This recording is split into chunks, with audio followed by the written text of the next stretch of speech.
जय गुरुदेव। ओम बालार्कमंडला भाषां चतुर्बाहं त्रिलोचनां पाशांकुशवरा भीतिर्धारयन्तीं शिवां भजे। या देवी सर्वभूतेषु मातृरूपेण संस्थिता नमस्तस्यै नमस्तस्यै नमस्तस्यै नमो नमः।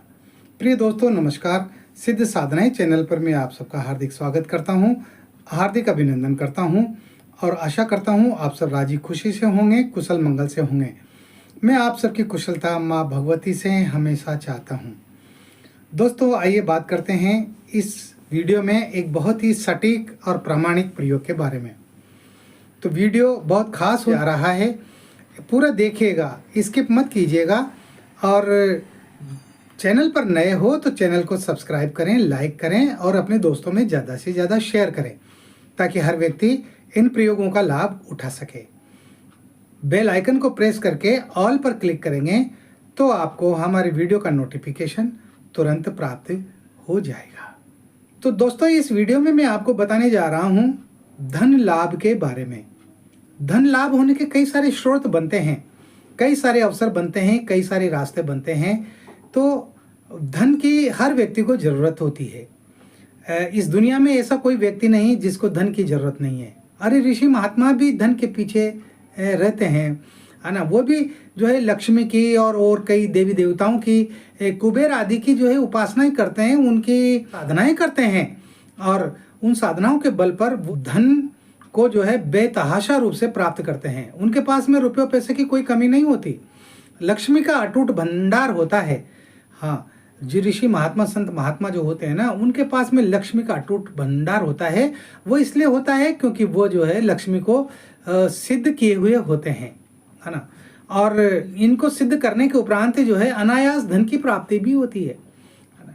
और धन की जरूरत आज बहुत ज़्यादा है इस आधुनिक युग में, इस भौतिक युग में। जिसके पास धन है उस व्यक्ति की कीमत है और जिसके पास धन नहीं है उसको कोई पूछने वाला भी नहीं है। हमारे रिश्तेदार नाते रिश्तेदार वगैरह, हमारे पड़ोसी, यहाँ तक कि हमारे परिवार के लोग भी, हमारी पत्नी भी जो है वो मुंह मोड़ लेती है अगर आपके पास में धन नहीं है, पैसा नहीं है, है ना। क्योंकि इस भौतिक युग में ज़रूरतें बहुत ज़्यादा है और उन ज़रूरतों को पूरा करने के लिए जो धन की ज़रूरत होती है ना। बच्चों को पढ़ाना है, लिखाना है, अच्छे स्कूल में पढ़ाना है तो अच्छे स्कूल में पढ़ाने के लिए पैसा लगेगा, है ना। इसके साथ ही बच्ची बड़ी हो गई, लड़की बड़ी हो जाती है, शादी लायक हो जाती है, उसकी शादी की चिंता हर माँ बाप को होती है, उसके लिए भी आजकल पैसा चाहिए, है ना। और फिर ये दहेज के लोभी लोग जो है वो बिना पैसे लिए, बिना दहेज लिए तो आजकल शादियाँ ही नहीं करते हैं, है ना। दिखावा तो बहुत कुछ करते हैं, अरे साहब हमें तो कुछ भी नहीं चाहिए है। फिर कहेंगे अरे साहब आप जो भी देंगे तो वो आपकी बेटी के लिए ही तो देंगे, है ना। इसका मतलब अप्रत्यक्ष रूप से वो मांग कर रहे हैं, है ना। पढ़ी लिखी कितनी हो लड़की, कितनी उच्च शिक्षा दिला दी हो, लेकिन फिर भी उसकी शादी में जो है लाखों रुपया माँ बाप को खर्च करना पड़ता है। ये सोच करके करना पड़ता है कि कहीं ससुराल वाले उसको तंग न करे, परेशान न करे, उसको उसके दुख पैदा न करें।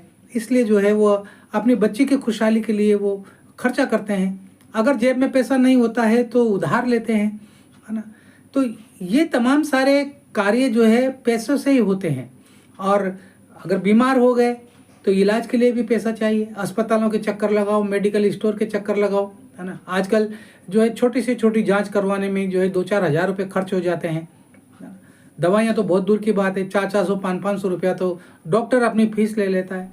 कुल मिलाकर के ये है कि कदम कदम पर पैसे की आवश्यकता है। आपका घर गृहस्थी चलाने के लिए, परिवार चलाने के लिए, ज़रूरत की तमाम सारी सामग्री जुटाने के लिए पैसा तो चाहिए ही चाहिए और बिना पैसे के कार्य होता नहीं है ना। बहुत से लोग रात और दिन काम करते हैं, अधिकांश लोग रात और दिन काम करते हैं, लेकिन इसके बावजूद भी उनके घर में न रिद्धि होती है न सिद्धि होती है। पैसा आता तो है लेकिन पता नहीं कहाँ चला जाता है ना। जिस काम के लिए पैसा खर्च करना चाहते हैं उसके पहले कोई इमरजेंसी काम आ जाता है और वो सारा पैसा उसमें खर्च हो जाता है। कुल मिलाकर के हैंड टू माउथ हो जाता है व्यक्ति और इस चिंता में वो घुलता रहता है, पिसता रहता है, रात और दिन भाग दौड़ करता रहता है ना। परेशानी की ज़िंदगी जीता है। तो आपको परेशान होने की जो है आवश्यकता नहीं है दोस्तों।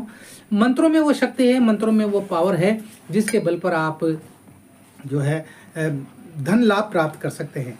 इन मंत्रों से आपके कई प्रकार के अच्छे योग बनते हैं धन प्राप्त करने के। और योग के साथ में आपको बहुत सी बार जो है अनायास धन की प्राप्ति भी इन मंत्रों से हो जाती है। अनायास धन की कोई ना कोई ऐसा रास्ता बन जाता है जिससे हम न जो सोच नहीं सकते, कल्पना नहीं कर सकते, वो चीज़ जो है वो बातें इन मंत्रों से हो जाती है, इन प्रयोगों से हो जाती है, इन साधनाओं से हो जाती है, होती ही होती है। लेकिन इसके लिए आपके अंदर पूर्ण श्रद्धा का होना जरूरी है, मंत्र के प्रति पूर्ण भाव समर्पण होना जरूरी है। और इसके साथ ही आपके जो गुरु हैं, जो आपको मंत्र बताते हैं, जो आपको उंगली पकड़ करके चला रहे हैं, अपने गुरु के प्रति आपकी अटूट श्रद्धा होना चाहिए। बहुत से लोग तो गुरु दीक्षा ही इसीलिए लेते हैं कि गुरु दीक्षा लेंगे और गुरु जी बस एक मंत्र बताएंगे और मैं करोड़पति हो जाऊंगा, है ना। और अगर मान लो वो करोड़पति नहीं बनता है, लखपति भी नहीं बनता है ना, तो जो है वो फिर शिकायतें करता है, मैंने तो आपसे गुरु दीक्षा ली थी, फिर मेरी आदत क्यों नहीं सुधरी। अरे गुरु दीक्षा लेने का मतलब ये थोड़ी होता है कि आपकी 2 दिन में हालत सुधर जाएगी। गुरु दीक्षा लिए अच्छी बात है ना। आपने गुरु बनाया है, आपने गुरु माना है तो श्रद्धा से मानो, समर्पण के साथ गुरु मानो और गुरु जो बताते हैं उन कार्यों को करो और उनमें धैर्य रखो। अरे आपके पूर्व जन्म के पापकृत दोष है, आपके जो है जन्म कुंडली के ग्रह दोष हैं, ये सारे आपकी जो है रुकावट बनते हैं, आपके जो है सफलताओं में ये बाधा बनते हैं, है ना। तो इनको भी ठीक करना होता है। तो गुरु जो चलाता है वो तो एक एक कदम चलाता है। ऐसा कोई गुरु नहीं है जो एकदम आपको जो है आसमान पर पहुंचा दे या जो है आपको 7वीं मंजिल पर तुरंत पहुंचा दे, है ना। ऐसा होता ही नहीं है भाई, है ना। तो आप जो है गुरु मंत्रों पर और गुरु जी के बताए हुए मंत्रों पर, इन पर आपको विश्वास करना चाहिए, श्रद्धा करना चाहिए। इसके साथ ही अपने इष्ट पर आपका भरोसा होना चाहिए, विश्वास होना चाहिए। मैं तो भगवान को बहुत मानता हूँ, मैं तो हनुमान जी को रात दिन पूछता हूँ, हनुमान जी तो मेरा काम ही नहीं करते। आपका स्वार्थ है ये तो। अगर स्वार्थ से मानोगे, स्वार्थ से पूजोगे, स्वार्थ से जप करोगे तो कोई देवता काम नहीं करता। निर्लिप्त भाव से काम करो, है ना। बिना किसी जोब के जो है वो आराधना करो, सच्चे मन से करो, सच्चे हृदय से करो। तो सच्चे हृदय की पुकार को तो भगवान सुनते ही सुनते हैं, जरूर सुनते हैं। लेकिन आज का इंसान तो हथेली पर राई उगाना चाहता है, हथेली पर सरसों उगाना चाहता है। वो तो इधर मंत्र बोला और इधर मेरे रुपयों की ढेर लग जाए, इधर मेरे रुपयों की बारिश होना शुरू हो जाए। ऐसा नहीं होता है। यूट्यूब पर ऐसे बहुत सारे वीडियो मिल जाएंगे जिनमें ये बताया गया है कि जो है 3 मिनट में धन की वर्षा, 3 मिनट में वशीकरण। अरे ऐसा कभी होता है क्या? लेकिन लोग इस भ्रम जाल में जीते रहते हैं। मैं कोई भ्रम नहीं फैलाना चाहता, मैं किसी प्रकार से आपको भ्रमित नहीं करना चाहता। हाँ, मैं आपको जो प्रयोग बताता हूँ, सटीक बताता हूँ, इन प्रयोगों को आप करेंगे तो शनै शनै धीरे धीरे आपकी ज़िंदगी के अच्छे योग बनेंगे, आपकी ज़िंदगी में धन लाभ के अच्छे योग बनेंगे। ऐसा ही ये मैं मंत्र आपको बता रहा हूँ, ये शाबर मंत्र है। हाँ, शाबर मंत्र है, गुरु गोरखनाथ जी का शाबर मंत्र है। और शाबर मंत्र कभी जो है फेल नहीं होते और इनको करना भी आसान है, इनको सिद्ध करना भी आसान है। वैसे तो ये सिद्ध ही होते हैं, लेकिन फिर भी अपने अनुकूल बनाने के लिए हमें कुछ मालाएं कुछ दिन तक जपनी पड़ती है, तो ये हमारे अनुकूल बन जाते हैं। तो मैं आपको ये बहुत ही बेहतरीन जो है मंत्र बता रहा हूँ। तो मैं आपको पहले मंत्र बता देता हूँ, फिर इसकी आपको विधि बताऊंगा कि आपको किस तरह से ये करना है। तो मंत्र इस प्रकार है। छिन्न मस्ताने महल बनाया, धन के कारण कर्म कराया, तारा आई बैठकर बोली, यह रही दुर्गा माँ की टोली, गोरखनाथ कहत सुन छिन्नी, मैं महेंद्र नाथ की भाषा बोला। एक बार और पढ़ देता हूँ। छिन्न मस्तिका ने महल बनाया, धन के कारण कर्म कराया, तारा आई बैठकर बोली, यह रही दुर्गा माँ की टोली, गोरखनाथ कहत सुन छिन्नी, मैं मच्छेंद्र नाथ की भाषा बोला। ये जो है शाबर मंत्र है और ये बहुत तीव्र शाबर मंत्र है और ये अपना काम करता ही करता है ना, बिल्कुल करता है ये मंत्र अपना काम, है ना। और इस मंत्र को मैंने मेरे कई साधकों को दिया है, कई शिष्यों को दिया है, उन्होंने इसको पूरी श्रद्धा के साथ किया है और उनको आर्थिक रूप से काफ़ी धन लाभ हुआ है और आज भी उनको आर्थिक धन लाभ हो रहा है। उनके घर में किसी प्रकार की रुपयों पैसों की कोई कमी नहीं है। तो आप भी इस प्रयोग को कीजिए। तो इस प्रयोग को करने के लिए आपको करना क्या पड़ेगा, अब ध्यान से सुनिए। आपके पास में पीली हकीक माला होना चाहिए, जैसा कि मैंने ये गले में पहन रखी है पीली हकीक माला। इस तरह के आपके पास पीली हकीक माला होना चाहिए। माला प्राण प्रतिष्ठित होना चाहिए। हाँ, बीज मंत्रों से प्राण प्रतिष्ठित होना चाहिए, ये आवश्यक है। आप वैसे ही कोई भी माला उठा करके आप इसको करने लग जाओ इस मंत्र को, तो सिद्ध नहीं होगा। मैं पहले बता देता हूँ।